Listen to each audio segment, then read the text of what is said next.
Hi everyone, welcome back to my channel. Today is week 12 of my vertical gastric sleeve surgery. So I made it to 3 months. Yay! I'm so excited. Got lots of updates to share with you guys. First off, I did do a name change. Went from Rachel's VSG journey to Warrior Girl. Warrior Girl is my Instagram name, and was never really happy with the whole Rachel's VSG journey. It never really was, I don't know. But anyways, it was my first YouTube channel. So there was a name change, so I don't want to kind of freak everyone out or who's this girl, but it's me. I figured it was more suited to my journey because I'm a warrior. I'm a fighter. I fought tooth and nail to come this far. And yeah, so anyways, let's get to some updates.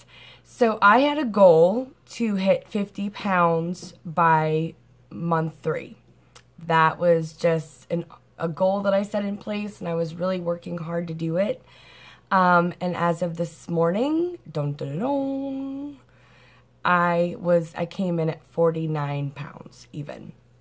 So I didn't hit 50, but 1 pound. Come on. I can drink a little extra water and pee it out. So I'll get there. I'm not too worried, but it was close enough that I'm very, very, very happy that I made it. So for this week, I lost 3.2 pounds this week.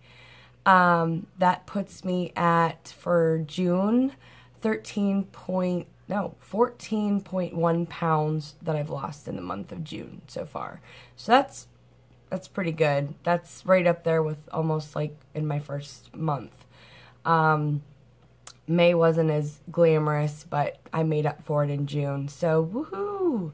Exciting stuff.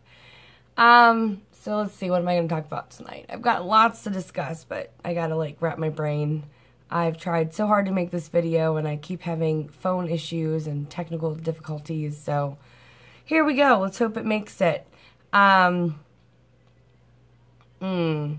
Okay. First off, I want to talk about, what do I want to talk about? I'm having a day, guys. I'm just having a day. It's Monday. Started out great. I had a job interview this morning. I didn't really want to go get a job, but unfortunately my husband's hours have been kind of slowly being cut back more and more and more. And I just needed something part-time. So I hope it goes, the interview went well. So I would be working in a chiropractor's office. So free adjustments, woohoo, I could totally use that. Because what I'm going to be talking about tonight of what I'm going to be doing is big, massive. So I'm kind of trying to simplify my life a little bit and put structure in place. I think I've mentioned before that I have been a stay-at-home / work-from-home mom for ever since my kids were little. And so unfortunately, because I'm a Taurus and I can tend to be a creature of habit, it's kind of hard to break out of some of my bad habits. Some of my bad habits are because my husband has been a night shifter pretty much our whole entire marriage, and I'm naturally kind of a night owl. My schedule just naturally progresses with his schedule of sleeping in late, staying up late. It's when we get to see each other, it's what works. And unfortunately, I don't necessarily want to be the night owl that's sleeping, you know, late in the day. I want to get up earlier. I want to see the sunrise once in a while. So I figured if you want to change things, I'm not going to just drastically change my life if there's no structure in place. So putting structure in place was important to me. So I would be able to work, you know, like a 1 to 6 or something. So that kind of puts me at waking up earlier and getting my hike in before it gets hot in the morning. and getting home and just having a little bit more structure. So that's what I'm going for anyways, is some more discipline, some more structure. So let me get the big news out of the way. I'm so excited. I know everybody has to have a goal when they're losing weight for something. And unfortunately, me just putting a number down does nothing for me. It's like, ooh, that'd be nice to make that number, but I don't know, because I know that when I hit in the 100s, will I be excited to be there? Yes. But I'm not just going to be the person that all of my skin and all of my fat just shrinks and I'm going to all of a sudden magically be able to walk out and have a bikini body. So losing weight, for me, I've always had that barrier of knowing there's going to be massive skin. And unfortunately, I don't really want to go through all the skin surgery stuff. I mean, I know I'll have to and I'll want to down the road, but to think about it right now of being cut open more, not so fun. So I had to make a goal that was going to make me stay consistent, make me work hard, and something that I crave more than just a number on the scale. And you'll all know that I love nature and I love to hike. And when I was out on a big hike the other day by myself, when I was making my little video collage of all my hiking, like I said, I was taking some harder trails and I was there by myself. And it was a feeling of victory that I could do that I was once, you know, only going out to nature if it was a family adventure. And now I'm doing it all by myself, and I'm hiking harder trails and longer distances, and I just come alive and I feel so good about myself when I do it. So my big hurrah is I am training to climb one of Colorado's 14,000 foot mountains. Yep, I'm doing it. I am obsessed now. Like, obsession is not even enough of a word. It was something that I want so bad. I want to see it. I want to experience it. I want to be on top of that summit. I want to be able to have bragging rights. I want to know that the mental mountains that I've had to overcome in my life is something that I can actually put into a physical mountain. And I kind of feel like when I climb that mountain that I will feel like I'm conquering my demons, that I've taken my life back. And it's something that I have to train hard for. I have to work hard every day and do something, because the mountain that I have in mind is a little crazy. It's Pikes Peak, and it's 13 miles one way. And I'm picking that one for the simple fact that it is the Colorado backdrop that everybody sees in photographs. It is stunning. It has some of the most beautiful views when you're going up the mountain, and the scenery, the different altitudes and stuff that you experience. And it also has a station, a restaurant on top, and you know, I can have somebody drive up there and wait for me, and I wouldn't have to make the walk back down. So instead of going the 26 miles, I can just do the 13, and that's enough bragging rights for me, and then, you know, be driven back down. That would be perfect. My backup mountain is Mount Beardstadt. So if weather was bad, or it's 13 miles just as I get closer seems a little bit out of the scope of things, or I'm not able to do it, it's still a 14,000 foot mountain, but it's only about 4 miles one way versus the 13. So gotta have a goal, gotta have a backup goal. I'm flexible, but I would really love to be able to train and do that. And like I said, I've always wanted to go to Colorado. I've always wanted to see it.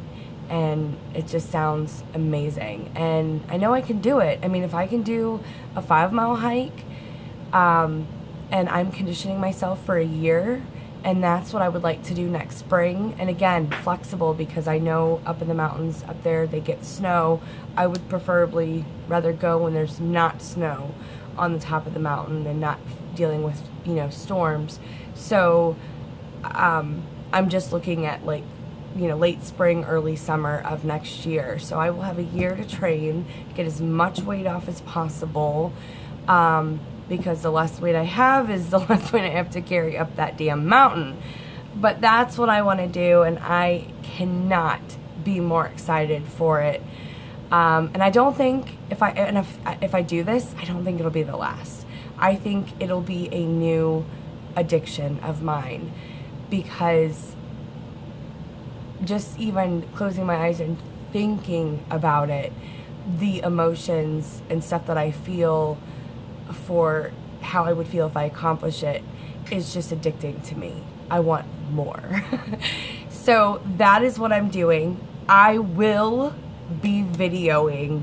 I will get a freaking GoPro on my head if I have to, but I will video my journey. I will take YouTube Nation with me. You guys will be right there every step to see me do this and to claim my victory. So that is what I'm doing. So, okay, now another topic. This just kind of randomly kind of came up since I've had people asking me, and I've, you know, been telling people, hey, don't say anything about my surgery on Facebook. But I've been seeing some of the cruelest and meanest things that people are experiencing on Facebook about their surgery, when they're open about it and transparent about it. And so I've really decided that since this is a tool and it does not define me, since I have to be accountable for everything that goes in my mouth and for moving my body, I don't want to be known as Rachel VSG anymore just because I had the surgery. I feel like if you lost weight on your own, you would not get the same exact things, because we've all heard it. You know, you took the easy way out. And people that get behind social media and behind their screens, they can say such mean things because things they wouldn't say to your face, because they're hiding behind the screen. And I feel that I have shed enough tears over my weight in my life, and I've had enough mean things said about me in my life. I don't need to welcome any more negativity into my life. And so I chose that I would rather be known as a girl that is just fighting for her health and her weight loss, and not just be known as the girl that had weight loss surgery. I think it is such a small fraction of a role that we really, really face with this surgery. And most of you guys know that I battled weight and got a ton of weight off before the surgery. And people want to ask you, well, that's great. How much have you lost since surgery? How does that make me feel? Like, oh, all the work that I put in to the weight that I lost before isn't important. It's only the surgery weight. I get that if somebody's looking into having surgery, they want to know what the results are from that. I get that. But sometimes I feel like the weight loss surgery community does not care at all how much work you've put in prior to the surgery. And I don't want to separate the two at all. I have worked hard. This was something I picked up in the middle of my journey to take me to the end. And it is, again, a small tool, an extra tool in my toolbox to get me to my goal. But ultimately, I have been fighting for my weight for 3.5 years now. And, you know, the weight that I lost before should not just be swept to the side and not important, because I worked my ass off to do that. and I have sacrificed. And I want to put this out there to all of you. If you have lost a significant amount of weight before weight loss surgery, and even if you kept the majority of it off, claim it. Do not let people steal your thunder and only care about the weight loss from surgery. That is my final thoughts on that. And we've all done it. We've all been the victim of it, and we've also all said those things. And so this is me saying shame on you, Rachel, for doing that yourself, and every little bit of weight that you have gotten off in your journey before, pre-op, surgery, it all counts towards your health. Every freaking pound. And so that is what I want to say to each and every single one of you, is do not be discouraged when people say that to you. Own it. You are important. You are valuable. You are worth it. And everything in your journey makes you you. And it's important that you have the whole realm of your journey and not just this little weight loss surgery thing. Okay? So that is all for today. Until next week, I hope you guys have a fabulous week. Kick ass on your goals. Get out and challenge your body. Work outside of the gym. Get into nature and feel flippin' amazing. And also, if there's any one of you that want to do this with me, that are serious, that would want to join me, and we can climb mountains together, I am so open to get some kick-ass girls together and do this, because it would be flippin' amazing to do this with anybody that wants to do this. All right, so love you guys. Have a great week, and I will talk to you next week. Bye-bye.